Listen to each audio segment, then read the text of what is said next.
ओम शांति। आज सुनते हैं 6 जनवरी 88 की अव्यक्त मुरली। आज की मुरली सारी मुरली स्नेह पर। बच्चे, दिमाग का स्नेह नहीं, दिल का स्नेह चाहिए। और दिल का स्नेह मोहब्बत में आपको ले जाएगा तो मेहनत नहीं लगेगी। मोहब्बत का फल ज़्यादा खाएंगे, मेहनत का नहीं। तो आज की मुरली दिल का स्नेह उड़ता पंछी बना देगा। दिल का स्नेह सब चीज़ें सहज कर देगा। सब चेक करें, क्या मेरा जिगरी बाबा से स्नेह है या दिमाग से है कि बाबा ने कहा याद करो याद करो। ये तो दिमाग से हुआ ना, जिगरी है, ये चीज़ ज़रूरी है। तो आओ सुनते हैं 6 जनवरी 88 की मुरली। आज की मुरली में 4 क्वेश्चन है। नंबर 1, कैसी भी पतित आत्मा को परिवर्तन करने का चुंबक कौन सा है। नंबर 2, सर्व के सहयोगी स्वतः कब बनेंगे। नंबर 3, मेहनत का फल कौन खाते और मोहब्बत का फल कौन खाते हैं। नंबर 4, कई बच्चे रूरवाहन करते और कौन सी कंप्लेन करते हैं। अब सुनते हैं 6 जनवरी 88 की मुरली। आज से 1988 की मुरलियाँ शुरू हो गई। आज स्नेह के सागर बाप दादा अपने स्नेही बच्चों से मिलने के लिए आए हैं। यह रूहानी स्नेह परमात्म स्नेह निस्वार्थ सच्चा स्नेह है। सच्चे दिल का स्नेह आप सर्व आत्माओं को सारा कल्प स्नेही बना देता है, क्योंकि परमात्म स्नेह, आत्मिक स्नेह, अविनाशी स्नेह, यह रूहानी स्नेह ब्राह्मण जीवन की फाउंडेशन है। रूहानी स्नेह का अनुभव नहीं तो ब्राह्मण जीवन का सच्चा आनंद भी नहीं। परमात्म स्नेह कैसी भी पतित आत्मा को परिवर्तन करने का चुंबक है, परिवर्तन होने का सहज साधन है। स्नेह अधिकारी बनाने का, रूहानी नशे का अनुभव कराने का आधार है। स्नेह है तो रमणीक ब्राह्मण जीवन है। स्नेह नहीं तो ब्राह्मण जीवन सूखी है। मेहनत वाली है परमात्म स्नेह, दिल का स्नेह है। लौकिक स्नेह दिल का टुकड़ा टुकड़ा कर देता है, क्योंकि बट जाता है। अनेकों से स्नेह निभाना पड़ता है। अलौकिक स्नेह दिल के अनेक टुकड़ों को जोड़ने वाला है। एक बाप से स्नेह किया तो सर्व के सहयोगी स्वतः बन जाते हैं, क्योंकि बाप बीज है। तो बीज को पानी देने से हर पत्ते को पानी स्वतः मिल जाता है। पत्ते पत्ते को पानी देने की आवश्यकता नहीं होती। ऐसे रूहानी बाप से स्नेह जोड़ना अर्थात सर्व के स्नेही बनना। इसलिए दिल के टुकड़े टुकड़े नहीं होते। स्नेह हर कार्य को सहज बना देता है, अर्थात मेहनत से छुड़ा देता है। जहाँ स्नेह होता है वहाँ याद स्वतः सहज होती है। स्नेही को भुलाना मुश्किल होता है और याद करना मुश्किल नहीं होता। चाहे ज्ञान अर्थात समझ कितनी भी बुद्धि में हो, लेकिन यथार्थ ज्ञान अर्थात स्नेह संपन्न ज्ञान हो। अगर ज्ञान है और स्नेह नहीं है तो वह तो फिर रूखा ज्ञान है। खाली ज्ञान हो, स्नेह ही नहीं है, फिर तो बाबा कहते रूखा ज्ञान है।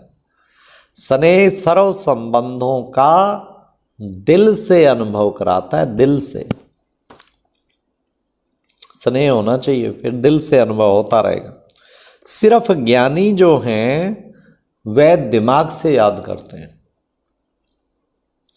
और स्नेही दिल से याद करता है। दिमाग से याद करने वाले को याद में, सेवा में धारणा में मेहनत करनी पड़ती, वह मेहनत का फल खाते हैं और वह मोहब्बत का फल खाते हैं। वाह क्या सुंदर शब्द है बाबा के। जहाँ स्नेह नहीं दिमागी ज्ञान है तो ज्ञान की बातों में भी क्या क्यों कैसे दिमाग लड़ता ही रहेगा और लड़ाई लगती रहेगी अपने आप से। समझा? व्यर्थ संकल्प ज्यादा चलेंगे। जहां क्यों क्यों होगी वहां क्यों की क्यों होगी,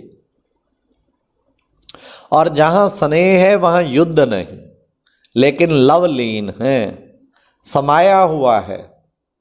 जिससे दिल का स्नेह होता है तो स्नेह की बात में क्यों क्या नहीं उठता है। जैसे परवाना क्षमा के स्नेह में क्यों क्या नहीं करता, न्योछावर हो जाता। परमात्म स्नेही आत्माएं स्नेह में समाई हुई रहती हैं।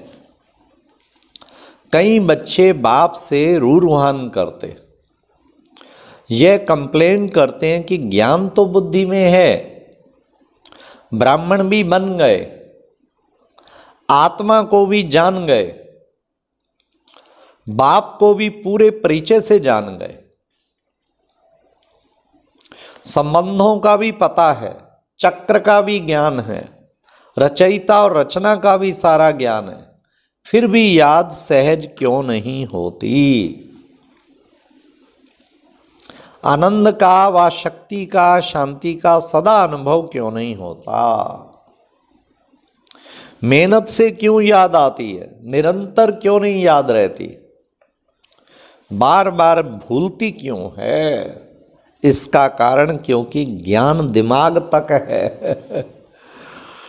ज्ञान के साथ साथ दिल का स्नेह कम है, दिमागी स्नेह है। मैं बच्चा हूं, वह बाप है, दाता है, विधाता है, दिमागी ज्ञान है।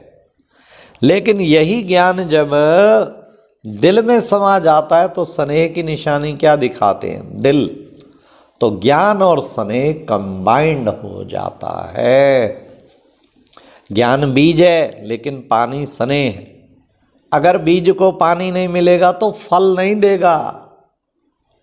ऐसे ज्ञान है लेकिन दिल का स्नेह नहीं तो प्राप्ति का फल नहीं मिलता। इसलिए मेहनत लगती है। स्नेह अर्थात सर्व प्राप्ति के सर्व अनुभव का सागर में समाया हुआ। जैसे लौकिक दुनिया में भी देखो स्नेह की छोटी सी गिफ्ट कितनी प्राप्ति का अनुभव कराती है। और वैसे स्वार्थ के संबंध में लेन देन करो तो करोड़ भी दे दो, लेकिन करोड़ मिलते भी फिर भी संतुष्टता नहीं होगी। समझा? कोई ना कोई फिर भी निकालते रहेंगे, यह होना चाहिए, यह करना चाहिए। आजकल कितना खर्चा करते हैं, कितना शो करते हैं, फिर भी स्नेह समीप आता है या दूर करता है। हाँ, करोड़ की लेन देन इतना सुख का अनुभव नहीं कराती, लेकिन दिल के स्नेह की एक छोटी सी चीज भी कितने सुख का अनुभव कराती है। क्योंकि दिल के स्नेह में हिसाब किताब को भी चुकतू कर लेता है। स्नेह ऐसी विशेष अनुभूति है। तो अपने आप से पूछो कि ज्ञान के साथ साथ दिल का स्नेह है, दिल में लीकेज तो नहीं है।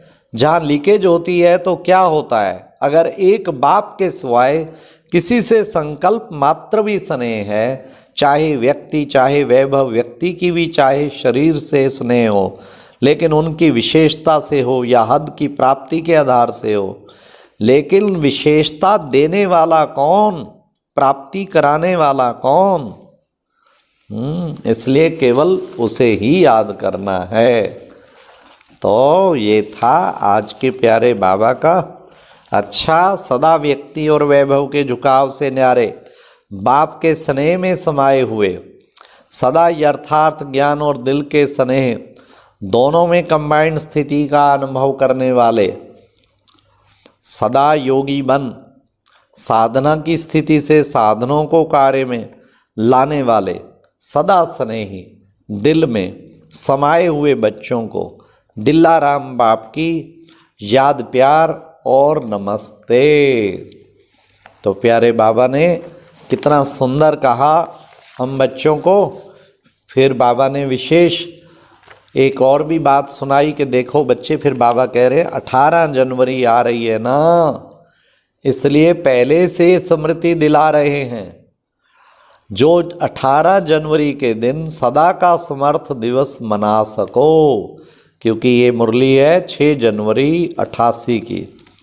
समझा? सिर्फ जीवन कहानी सुना के नहीं मनाना, लेकिन समान जीवन बनने का मनाना। हाँ, समान जीवन बाबा कहते मनाना है। हाँ, समय पे बस बाबा के साथ विशेष तुम्हारा कनेक्शन हो। करण करावन हार करने के लिए बंधा हुआ है, लेकिन करना तो आपको ही पड़ेगा ना। तो सुना बच्चों को क्या क्या समाचार बाप दादा देखते हैं। सार क्या हुआ? सिर्फ रूखे ज्ञानी नहीं बनो, दिमाग के ज्ञानी बनो, दिल के ज्ञानी और स्नेही बनो। लीकेज को चेक करो। समझा? अच्छा, ओम शांति। ये एक प्रेरणादायक वीडियो है, जरूर देखें, कोई भी मिस ना करे।